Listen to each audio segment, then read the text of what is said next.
এই পৃথিবীর মধ্যে যারা ঈমানদার মুমিন মুসলমান তাদের উদ্দেশ্যে আল্লাহ রাব্বুল আলামিন বয়ান করেন। কোরআনুল কারীমের ভিতরে আল্লাহ রাব্বুল আলামিন ইরশাদ করেন, কুতিবা আলাইকুমুস সিয়াম, হে ঈমানদারেরা আমি আল্লাহ রাব্বুল আলামিন তোমাদের উপরে মাহে রমাদান মাসে রোজাকে ফরজ করে দিয়েছি। দীর্ঘ একটি মাস এই রমাদান মাসে রোজা আমি তোমাদের উপরে ফরজ করে দিয়েছি। আল্লাহ রাব্বুল আলামিন আয়াতে কারিমা এখানে শেষ করেন নাই।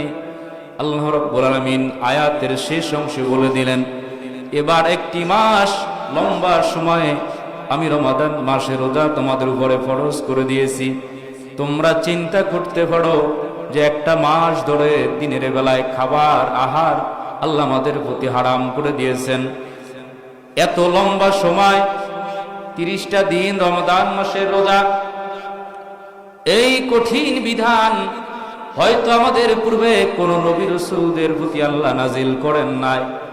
বান্দা, তোমার এরকম মনে হওয়াটাই স্বাভাবিক, এরকমটা মনে তুমি করতেই পারো, কিন্তু তোমার এই চিন্তার উদ্বেগ হবে, এই চিন্তার সমাধান আমি আল্লাহ কোরআনে 1000 বছর আগে দিয়ে রাখছি। রব্বুল আলামিন আয়াতের শেষ অংশে বলে দিলেন, কামা কুতিবা আলাল্লাযীনা মিন ক্বাবলিকুম লাআল্লাকুম তাত্তাকুন। আল্লাহ রাব্বুল আলামিন বলেন, মাহে রমাদান মাসের রোজা তোমাদের উপরে ফরজ করেছি। কিভাবে, কেমন ফরজ করেছি? যেরকম তোমাদের উপরে একটি মাসে রোজা তোমাদের উপরে আমি আল্লাহ রাব্বুল আলামিন ফরজ করে দিয়েছি, ঠিক সেমনি ভাবে তেমনি করে তোমাদের পূর্ববর্তী যারা ছিল আদম আলাইহিস সালাতু ওয়াস সালাম থেকে নিয়ে ঈসা রূহুল্লাহ পর্যন্ত পৃথিবীতে এমন কোন নবী রাসূল ছিলেন না যাদের উপরে, যাদের উম্মতের উপরে রোজা আল্লাহ ফরজ করেন না। সব নবী, সব রাসূলদের উপরে, সব নবী রাসূলদের উম্মতের উপরে রমজানের রোজা যেরকম আমাদের উপরে ফরজ, আল্লাহ ঠিক সেইভাবেই পূর্ববর্তী নবী রাসূলদের উপরেও রোজা ফরজ করে দিয়েছিলেন, যদিও তাদের রোজাটা আমাদের থেকে ব্যতিক্রম ছিল। রব্বুল আলামিন সে কথাই বললেন, কামা কুতিবা আলাল্লাযীনা মিন ক্বাবলিকুম, আর আমি আল্লাহ তোমাদের উপরে মাহে রমাদান মাসে রোজা যেমনি ভাবে ফরজ করে দিয়েছি, ঠিক যেমনি ভাবে ফরজ করে দিয়েছিলাম তোমাদের পূর্ববর্তী যারা ছিল, পূর্ববর্তী নবী রাসূল এবং তাদের উম্মতের প্রতি। অর্থাৎ শুধু তোমাদের উপরেই ফরজ করেছি এমনটা নয়, তোমাদের পূর্ববর্তী যারা তাদের উপরেও আমি রমজানের রোজা তোমাদের উপরে যেরকম ফরজ করেছি তাদের উপরেও আমি রোজা ফরজ করেছি। সুবহানাল্লাহ বলেন। তাইলে রোজা শুধু আমাদের উপরেই নয়, তার মানে এই আয়াত দ্বারা বোঝা যায় এর পূর্ববর্তী যারা ছিল তাদের উপরেও রোজা কি ছিল? আমাদের পূর্ববর্তী নবী রাসূল যারা ছিলেন, উম্মত যারা ছিলেন তাদের উপরে রোজা ফরজ ছিল। এবার আল্লাহ রাব্বুল আলামিন বলেন, দীর্ঘ একটি মাস তোমাদের উপরে রোজা ফরজ করেছি। শুধু তোমাদের উপরেই নয়, এমনকি তোমাদের পূর্ববর্তী সমস্ত নবী রাসূলদের উপরে আমি আল্লাহ রাব্বুল আলামিন রোজা ফরজ করে দিয়েছি। কেন ফরজ করেছি? একটা মাস তোমাদের উপরে রোজা ফরজ করে দিলাম, একটা মাস তোমাদের প্রতি রমজানে রোজা ফরজ করে দিয়েছি। কি জন্য দিয়েছি, কেন দিয়েছি? বান্দা চিন্তা করে দেখছো নি? রব্বুল আলামিন আয়াতের মধ্যে আল্লাহ রব্বুল আলামিন আয়াতটা শেষ করলেন যে শব্দ দুইটা দিয়া, লাআল্লাকুম তাত্তাকুন। আমি আল্লাহ রব্বুল আলামিন রোজা তোমাদের উপরে ফরজ করে দিয়েছি, এর কারণ হলো লাআল্লাকুম তাত্তাকুন, যেন তোমরা এই একটা মাস রোজা রাখার পরে তোমরা তাকওয়া পরেজগার বান্দা হতে পারো, তাকওয়াবান হতে পারো, আল্লাহর ভয় অর্জন করতে পারো। এই একটা মাস যেন তোমরা তাকওয়া অর্জন করে মুত্তাকি বান্দা, পরেজগার বান্দা হয়ে যেতে পারো। রব্বুল আলামিন এজন্য বলে লাআল্লাকুম তাত্তাকুন, আমি রোজা ফরজ করেছি এই জন্য যে আমি আল্লাহ তোমাদেরকে মুত্তাকি বান্দা বানাতে চাই। সুবহানাল্লাহ বলেন। লাআল্লাকুম তাত্তাকুন, আমি আল্লাহ রব্বুল আলামিন রমজানের রোজা দীর্ঘ একটি মাস ফরজ করে দিয়েছি তোমাদের জন্য। দিনের বেলা না খাওয়ায়া কষ্ট দেওয়ার জন্য নয়, বরং এই একটি মাস তোমাদের উপরে রোজা ফরজ করে দিয়েছি, যেন একটি মাস রোজা রাখার পরে ও বান্দা তুমি যেন মুত্তাকি বান্দা হয়ে যেতে পারো, পরেজগার বান্দা হয়ে যেতে পারো, যেন তুমি আমি আল্লাহ ভয় অন্তরের ভিতরে প্রবেশ করাইতে পারো। শুধুমাত্র রমজানের রোজা তোমাদের উপরে ফরজ করে দিয়েছি। ও বান্দা চিন্তা করে দেখো, মাহে রমাদান মাসে রোজা তোমাদের উপরে ফরজ করে দিয়েছি, আমি আল্লাহর ভয় যদি না থাকতো, দিনের বেলা তোমার সামনে কত খাবারের আইটেম থাকা সত্ত্বেও সুবহে সাদিক থেকে নিয়ে মাগরিবের আজান পর্যন্ত, সূর্যাস্ত পর্যন্ত তোমার ঘরের ভিতরে কত খাবারের আইটেম, তোমার সামনে দোকানের ভিতরে কত খাবারের আইটেম, তোমার সামনে কত রকমের ফল ফলাদের আইটেম, কোনো শেষ নাই। কিন্তু সুবহে সাদিক পর্যন্ত ও বান্দা তুমি সেই সূর্যাস্ত পর্যন্ত তুমি এই লম্বা সময় 17 ঘন্টা 18 ঘন্টা দিন যেই সময় বড় হয়ে যায়, কিংবা কঠিন গ্রীষ্মকালে গরমের সময় পিপাসায় তোমার বুক ফিরে যায় পানির তৃষ্ণার কারণেও, বান্দা জিহ্বা ভিতরে চলে যায় সারাদিন পরিশ্রমের কারণে, এরপরেও তোমার সামনে গ্লাসে পানি থাকার পরেও, ফ্রিজের ভিতরে পানি থাকার পরেও, ফল থাকার পরেও, জুসের আইটেম থাকার পরেও বান্দা তুমি মুখ দিয়ে খাও না সুবহে সাদিক থেকে নিয়ে সেই সূর্যাস্ত পর্যন্ত। এই যে না খাওয়া, এই যে ভয় যার জন্য খাও না, যাকে ভয় করে খাও না, এই ভয় শিক্ষা দেওয়ার জন্যই আমি আল্লাহ রাব্বুল আমিন রমজানের রোজা তোমাদের উপরে ফরজ করে দিয়েছি।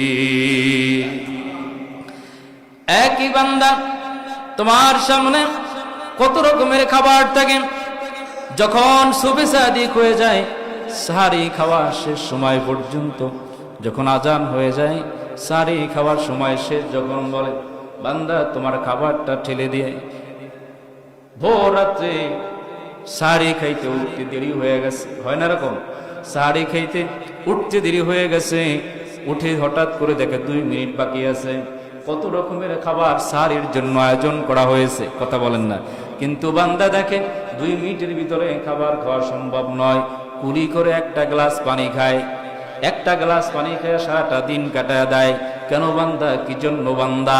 আল্লাহ রব্বুল আলামিন বলে, আমি আল্লাহ রব্বুল আলামিন তোমার ভয়, আমি আমার ভয় তোমার অন্তরের ভিতরে ঢুকানোর জন্য এই মাহে রমাদান মাস দিলাম। যেরকমটা তোমার সামনে খাবার আছে, খাবার থাকা সত্ত্বেও তুমি মুখ দিয়ে খাও না, কারণ কি? আমি আল্লাহ রব্বুল আলামিন নিষেধ করেছি যে দিনের বেলায় পানাহার করা যাবে না। আমি আল্লাহ নিষেধ তুমি মান্য করেছো, এটা হলো তোমার মুত্তাকি হওয়ার লক্ষণ। অর্থাৎ আমি আল্লাহর ভয় তোমার অন্তরের ভিতরে আছে, আমি আল্লাহর বিধান তুমি পালন করেছো, নিষেধ ছিল তুমি এই সময়টুকুতে না খেয়ে তুমি থাকছো। আবার আমার নিষেধের যে পর্যন্ত তোমাকে আমি আলটিমেটাম দিয়েছি যে সুবহে সাদিক থেকে নিয়ে সূর্যাস্ত পর্যন্ত আমার আলটিমেটাম শেষ, এবার তুমি বান্দা যা পারো তুমি খাও, তুমি একবারে সেই সুবহে সাদিক পর্যন্ত, সেই সন্ধ্যা থেকে নিয়ে যা পারো তুমি খাও, কোনো মানা নাই। আল্লাহ বলে, বান্দা এটাই আমি আল্লাহর পরীক্ষা, এটাই আমি আল্লাহর তাকওয়া, এটাই আমি আল্লাহর ভয়। যদি কোনো বান্দা অন্তরের ভিতরে এই ভয় ঢুকে যায়, 1 নয় 2 নয় 3 নয় 4 নয়, টানা 1 মাস 30 দিন পর্যন্ত মাহে রমাদান মাস আমি আল্লাহর ভয় করতে করতে করতে করতে তাকওয়া অর্জন করতে করতে ওই বান্দাটা মুত্তাকি বান্দা হয়ে যায়। ঠিক একটু মনোযোগ দিবেন, যেমনি ভাবে একটি মাস আপনার সামনে হালাল খাবার ছিল, এরপরও আপনি খান নাই, কথা বলেন ঠিক কিনা? সকাল থেকে নিয়ে সন্ধ্যা পর্যন্ত এই খাবার, সুবহে সাদিক থেকে নিয়ে সূর্যাস্ত পর্যন্ত লম্বা সময়টুকু আপনি খাবার খান নাই। যেই খাবার আপনার সামনে হাজির, ইফতারির পূর্ব মুহূর্ত, ইফতারির সামনে বান্দা বসা, কোন সময় আজান দিবে, আজান হলে বান্দা খাবার খাবে, আজানের জন্য অপেক্ষমান। বান্দা পিপাসার্থ অবস্থায়ও শত কষ্ট হওয়ার পরেও খাবার খায় না, বান্দা বসে আছে।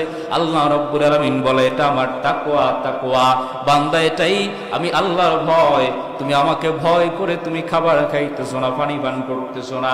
ঠিক এমনি ভাবে মাহে রমাদান মাস যেরকম চলে যাবে, তোমার সামনে কত খাবার থাকবে, কোনো খাবার হারাম, কোনো খাবার হালাল, কোনো খাবার হারাম টাকা দিয়ে কেনা, কোনো খাবার হালাল টাকা দিয়ে কেনা। তোমার সামনে হারাম উপস্থিত হবে, হালাল উপস্থিত হবে। বান্দা তুমি যদি হারাম খাবারটা বর্জন করে হালাল খাবারটা গ্রহণ করতে পারো, তাহলেই বুঝতে পারবা মাহে রমাদান মাস থেকে তুমি শিক্ষা গ্রহণ করে মুত্তাকি বান্দা হতে পেরেছো। যেমনি ভাবে মাহে রমাদান মাসে তোমার ঘরের খাবারগুলো দিনের বেলা তোমার জন্য হারাম। দিনের বেলা কি তোমার ঘরে ডাইনিং টেবিলে ফ্রিজের ভিতরে যত খাবার ছিল সেই খাবারগুলো সুবহ সাদিক থেকে নিয়ে সূর্যাস্ত পর্যন্ত তোমার জন্য খাবারগুলো কি, আবার একই খাবার তোমার জন্য সূর্য অস্ত হওয়ার সাথে সাথে মাগরিব থেকে নিয়ে সুবহ সাদিক এই পর্যন্ত সারা রাত, সন্ধ্যা থেকে নিয়ে একেবারে ফজর পূর্ব পর্যন্ত, সুবহ সাদিক পর্যন্ত, ফজরের আজানের পূর্ব মুহূর্ত পর্যন্ত এই সময় তোমার জন্য ওই খাবারগুলো খাওয়া কি আমি আল্লাহ হালাল করে দিয়েছি। বান্দা তুমি বুঝতে পেরেছো? এমনি ভাবে আমার বিধান তুমি পালন করেছো। একটা মাস তুমি তোমার উপরে আমি আল্লাহর বিধান যেভাবে আমি আল্লাহ আমার অবধারিত করেছি, তুমি ঠিক সেইভাবে আমার বিধান পালন করেছো। শত কষ্ট হওয়ার পরেও তুমি ভঙ্গ করো নাই, শত কষ্ট হওয়ার পরেও দিনের বেলা তুমি পানাহার করো নাই। বান্দা তুমি আমার পরীক্ষায় পাশ করেছো। উদ্দেশ্য ছিল তুমি যেন মুত্তাকি বান্দা হতে পারো। আর মুত্তাকি বান্দা বানানোর জন্যই একটি মাস আমি আল্লাহ তোমাকে বিশেষ ট্রেনিং এ নিয়েছি। এই একটা মাস ট্রেনিং নিয়ে এরপরে বান্দা তুমি ট্রেনিং এ কি অর্জন করতে পারছো, এবার অ্যাপ্লাই করা বাকি 11টা মাস হলো।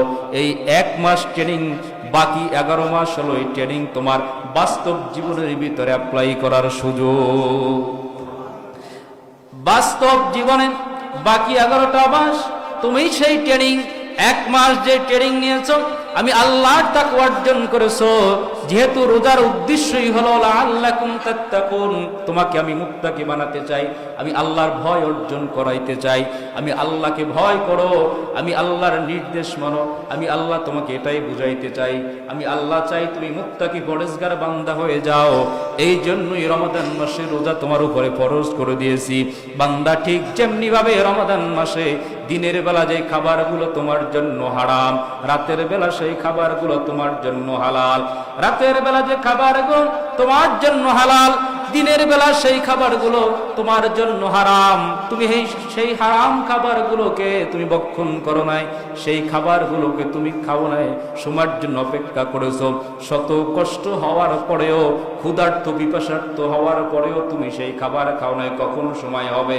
বান্দা ঠিক এমনি ভাবে তোমার সামনে রমাদান মাস পড়ে কিংবা রমাদান মাসেও একইভাবে তোমার সামনে হালাল হারাম উপস্থিত হয়ে যাবে। শত কষ্টের পরেও আমার মুত্তাকি বান্দা হলো ওই ব্যক্তি যে পেটে ক্ষুধা থাকা সত্ত্বেও হারাম খাবার আমার বান্দা স্পর্শ করবে না।